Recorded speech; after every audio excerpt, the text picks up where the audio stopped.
Kila mtu kaona wameshinda viwango vya wachezaji wakina Libase Gwe, magoli mabaya kabisa. Sasa wewe huwezi kuwapima wachezaji wako viwango kwenye mechi ya KMC. KMC ametoka kupigwa 2-1 dhidi ya Dodoma Jiji, nyuma ametoka kufungwa tena. Yaani KMC ndio timu dhaifu kwenye ligi ya Tanzania.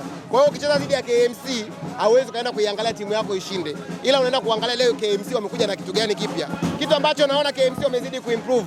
Timu kama ya Simba unategemea wamfunge KMC goli 6-7, lakini ndio hivyo, unaona tena wamepata 2-2. Goli la kwanza ni clear offside, kila mtu kaona. Sele amekuja kupiga mpira ambao ni clear offside, kwa sababu wakati goli anapotoka alipokuwepo kuja kufunga alikuwa yuko kwenye offside. Kwa hiyo kila mtu kaona timu dhaifu kwenye ligi. KMC imefungwa goli chache na timu ambayo inajitafuta ambayo ni Simba Sports Club. Sio kwamba KMC walikuwa wanacheza kwa kuzuia, kwa kujilinda zaidi. Hapana, wewe mara ngapi umeona Simba kwenye lango la KMC? Hawana washambuliaji hatari, hawana mawinga ambao ni hatari zaidi. Huyo Anicet Yaura anasifiwa, lakini ndio winga mwenye mbinga nyingi uwanjani kuliko kutafuta magoli. Hayupo direct. Yaani unamuondoa Kibu Dennis, unamleta paguzi wake, pacha yake Anicet Yaura. Kwangu mimi ni timu ya kawaida, na kama upepo huu nadhani Simba imebadilika.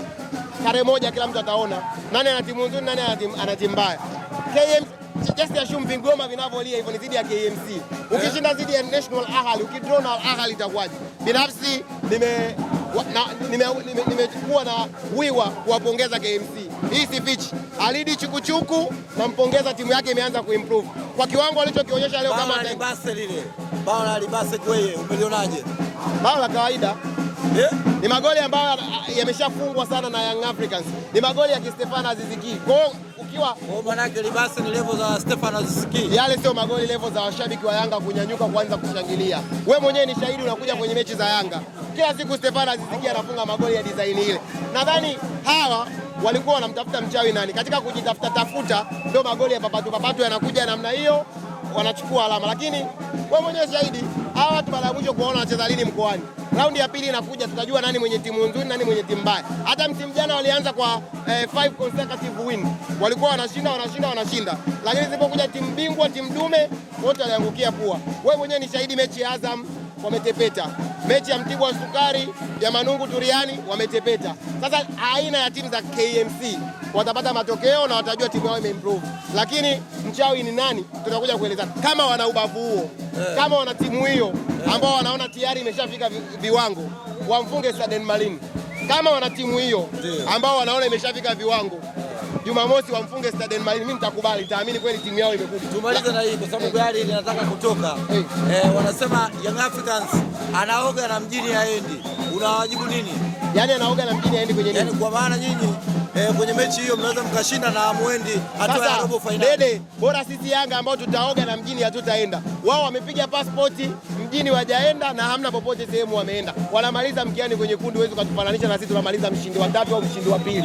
Bado mapema sana. Hujui Al Ahly atalibwanda vipi na FAR Rabat. Haujui Young Africa. Sisi kuna mechi zetu. Kumbuka mechi ya Belouizdad. Wanasema Al Ahly na Rabat itatoka sare. Wao kina nani? Mbona wao kwenye mechi zao wameshindwa kushinda mpaka wapangie timu nyingine matokeo? Yanga na JS Kabylie. Hiyo mechi kama una beti wewe ni mwekezaji, mpe Yanga 3+.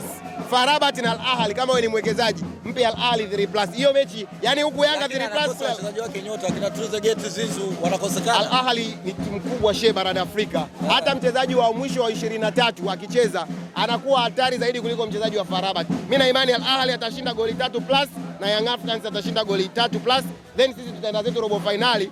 Sasa tukishaingia robo finali, tuna pause hapo mwezi wa 3 tarehe 1, tunakuja kufanya mazoezi ya kwenda kucheza robo finali.